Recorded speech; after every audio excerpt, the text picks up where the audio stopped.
4 PM news network में दोस्तों आपका स्वागत है। मैं हूं आपके साथ राशिद ज़हीर। दिल्ली के चुनाव की बात चल रही है, मैं भी लाइव हूं था, लेकिन मैं आपको आज का दिन और याद दिलाना चाहता हूं। आज जब तमाम गोदी मीडिया के कैमरे प्रधानमंत्री जी के ऊपर डुबकी लगाते हुए होंगे, हमारा देश कब नाकामी की डुबकी लगाना शुरू कर दिया था, वो दिन आज का है। ये वो दिन है दोस्तों जब आरएसएस पर बैन लगा था। किस आरएसएस पर? जो आज तमाम के तमाम विभागों पर इस प्रकार से काबिज है कि मैंने अपनी आंखों से भारत के सरकार के सरकारी नौकरों को अपने अधिकारियों से ज़्यादा ऐसे आश्रमों में जाकर देखा है जो कि आरएसएस के माध्यम से संचालित हैं। डीजीसी जानते हैं, एक वकील होता है सरकारी, उसको सुबह को ये ऑर्डर हुआ, मैं गवाह हूं इस बात का, कि आपको शाखा में आना है। आप समझते हैं कि वो मोटे मोटे पेट लगा के, काले रंग की टोपी लगा के सिर्फ लाठियां फटकारते हैं, जो किसी काम के नहीं है। बल्कि महात्मा गांधी के पड़पोते ने, मैंने आपको बताया था, यह आरोप लगाया था कि महात्मा गांधी के एसेसिनेशन में आरएसएस और सावरकर का हाथ अगर ना होता तो एसेसिनेट नहीं होते। गोडसे यहीं से पागल बना था, यहीं से वो जानवर बना था कि कई बार ट्राई करने के बाद आखिरकार उसने राष्ट्रपिता को कत्ल कर दिया था। किस राष्ट्रपिता को? जिनके ऊपर कई हमले हुए थे और उनसे कहा कि सुरक्षा ले लीजिए।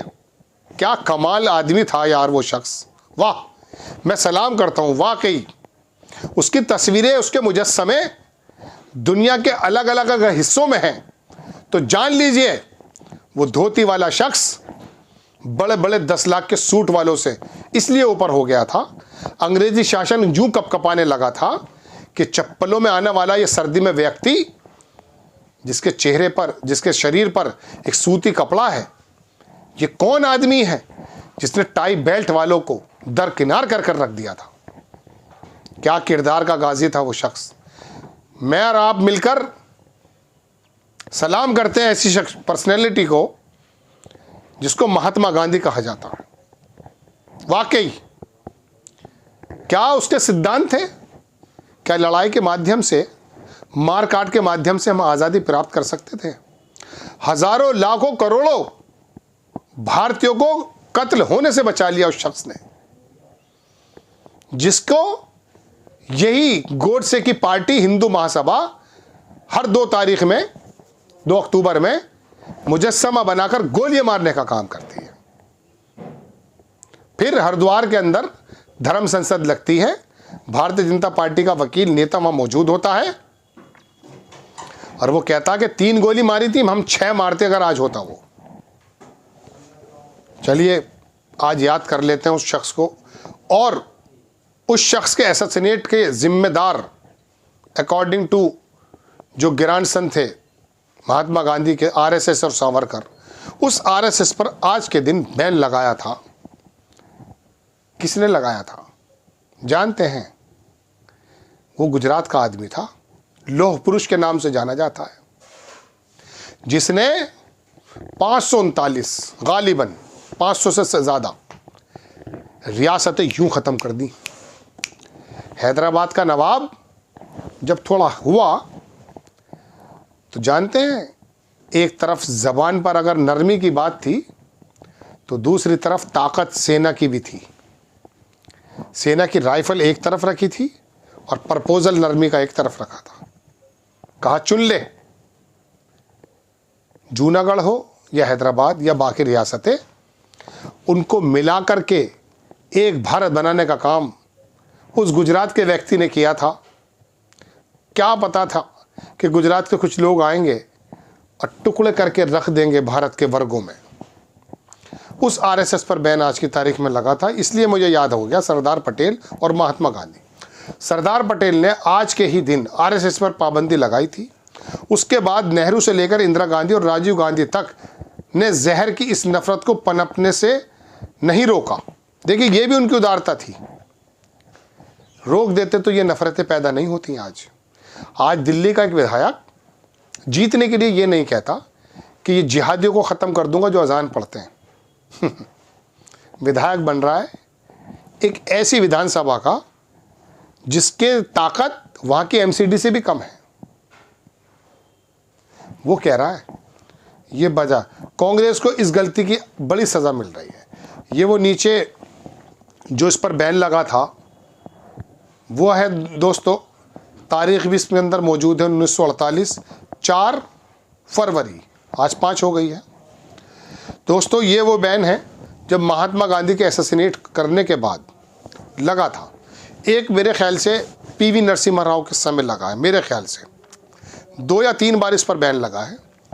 लेकिन अगर इस पर बैन पहले लग जाता तो सन 66 में जब सावरकर मरा था तो देश ने उसे गुमनामी के अंधेरे में इसलिए डाल दिया था चूँकि वो गांधी जी के असैसिनेट में शामिल था। बाद में भले ही बरी भी हो गया हो। ये नफ़रतें के संगठन पर जो लगाया गया था आज के दिन बैन, वो इसलिए लगाया गया था कि नफ़रतें ना बढ़ें। कांग्रेस ने सोचा कि नहीं, मोहब्बतें जो हैं वो सर्वोपरि होती हैं और होती भी हैं, लिहाजा कुछ बिगड़ेगा नहीं। तो उन्होंने इस काम को किया दोस्तों कि आखिरकार चलने दिया। महाराष्ट्र से एक बूढ़ा आके हंगामा कर रहा था नक्शेबाजी दिल्ली में, मनमोहन सिंह की सरकार की बुनियादों में तेल डालने का काम कर रहा था। वो बूढ़ा रोका नहीं उसको, चाहते तो 4 डंडे मार के भेज सकते थे। महाराष्ट्र में बैठा था वो, कोई किसी ने साथ नहीं दिया। लेकिन ये यूपी और दिल्ली का आदमी खाली है ना। फिर मुझे साउथ के उस सांसद की बात याद आती है कि ये गोबर पट्टी है। मैं आपको बताऊं, ये वाकई गोबर पट्टी है। जहां खबर पढ़ने वाले का नाम से जाना जाए कि खबर किस प्रकार की देगा, इसका नाम क्या है, जहां पर हर एक आदमी को शक की निगाह से देखा जाए कि इसके चेहरे पर दाढ़ी है या इसके चेहरे पर भगवा है, तो फिर वाकई पता चलता है कि इस तरह के संगठनों ने भारत के प्यार मोहब्बत की बुनियाद में जो जहर डाला था वो आज पता चल गया। मैं सलाम करूंगा साउथ के उन स्टेट्स को जहां पर इस प्रकार का जहर पढ़े लिखे लोग हैं, कायदे के पढ़े लिखे लोग हैं, उन लोगों के पास नहीं पहुंचा है। हालांकि बिस्वा जैसा आदमी पैदा हो गया है वहां पर भी, लेकिन फिर भी उस जगह से इनको खदेड़ दिया गया है। ये इन्हीं 250-300 सीटों के अंदर शेर बने रहते हैं। और यहाँ पर चूँकि गोबर पट्टी उसने कहा था तो वो साबित करते हुए उन्होंने इस काम को किया भी है। यही वजह है कि केजरीवाल तमाम तरह की फ्री बीज बांटने के बाद आज अपनी जीत के लिए जद्दोजहद कर रहे हैं। खैर ये दिन आज ये भी था, डुबकी लगाने वाले व्यक्ति को भी देख रहे हैं, दिल्ली का चुनाव भी आप देख रहे हैं। लेकिन आज का दिन ये भी याद कर लीजिएगा कि देश में नफ़रतें फैलाने वाले ऐसा संगठन जिसके ऊपर आरोप है उस पर बैन लगाया गया था। और गांधी जी की हत्या के बाद जिसके मुख्यालय पर 50 बरस तिरंगा नहीं फहराया गया। आपको खबर कैसी लगी अपनी राय कमेंट्स बॉक्स में ज़रूर दीजिएगा। चैनल को सब्सक्राइब कीजिएगा, शेयर कीजिएगा। नेक्स्ट टाइम मैं किसी खबर के साथ हाजिर होता हूँ। जय हिंद।